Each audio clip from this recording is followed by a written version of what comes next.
নমস্কার, চ্যানেলে সকলকে স্বাগত। আজকের ভিডিওটা একটু হলেও আপনাদের নস্টালজিক করে দেবে। এই ভিডিওটা সোজা নিয়ে চলে যাবে আপনাদের ছোটবেলায়, যখন গ্রীষ্মের দুপুরে বা ঝড়ের দিনগুলোতে বেরিয়ে পড়তাম আম গাছের সন্ধানে।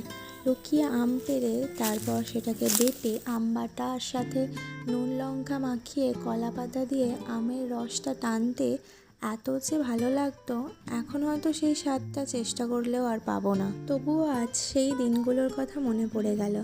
আজকে দুপুরে আর কাল দুপুরে দুদিন আমি আমাদের মাঠের ওখানে গিয়েছিলাম আম কুড়োতে। যেহেতু কদিন আগেই ঝড় হয়েছে, তার উপরে হনুমান এসেছিল, তাই অনেক আম ছোট ছোট একদম গাছের নিচে পড়ে আছে। সেগুলোই কুড়িয়ে নিয়ে চলে এসেছিলাম।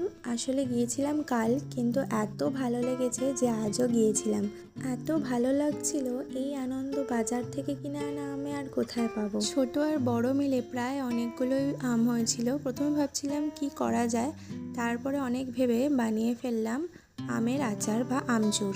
অনেকক্ষণ গল্প হয়ে গেল, এবার তাহলে ঝটপট রান্নায় চলে যাওয়া যায়। শুরু হলো আমচুর বানানোর প্রস্তুতি।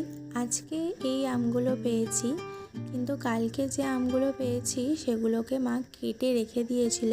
আজকে ধুয়ে একটু ছাদেও দিয়ে এসেছিল রোদ্দুরে, তো ওই আমগুলো একটু কালো হয়ে গেছে। তো মোটামুটি সব আম মিলে ওই 1 কিলো 250 মতো তো হয়েই যাবে।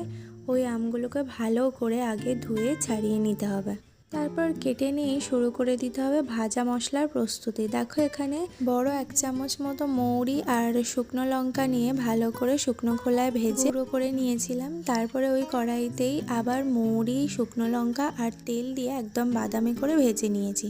তারপরে ওতে আগে থেকে ধুয়ে রাখা আম দিয়ে একটু ভালো করে বেশ ভেজে নিতে হবে। তারপর অনেকক্ষণ ধরে মিডিয়াম আঁচে খুব ভালো করে ভেজে নিতে হবে। আর এরপর 1 চামচ মতো 1 টেবিল চামচ মতো নুন আর ওই 1.5 চা চামচ মতো হলুদ দিয়ে আবারও খুব ভালো করে মিশিয়ে নিতে হবে।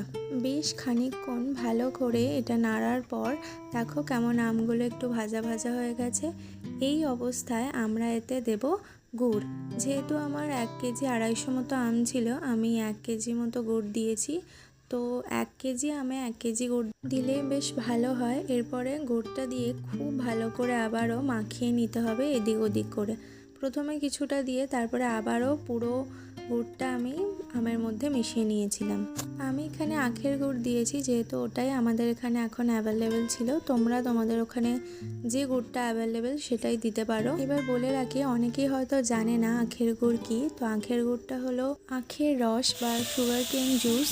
তো এটাই ফুটিয়ে নিয়ে গুড় হিসেবে প্রস্তুত করা হয়।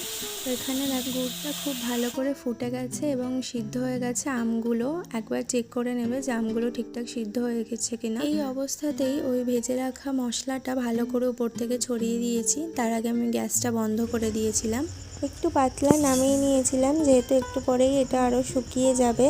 আমচুর রোজ একবার করে রোদ্দুরে দিয়ে তারপরে খেলে খুব ভালো হয়, কিন্তু যদি একান্তই না হয় তাহলে ফ্রিজে রেখে দিয়ে খেতে পারেন। খাওয়ার সময় একটু বিট নুন মিশিয়ে খাবেন, আরও সুন্দর লাগবে। দেখা হচ্ছে পরের ভিডিওতে। Please like, share and subscribe.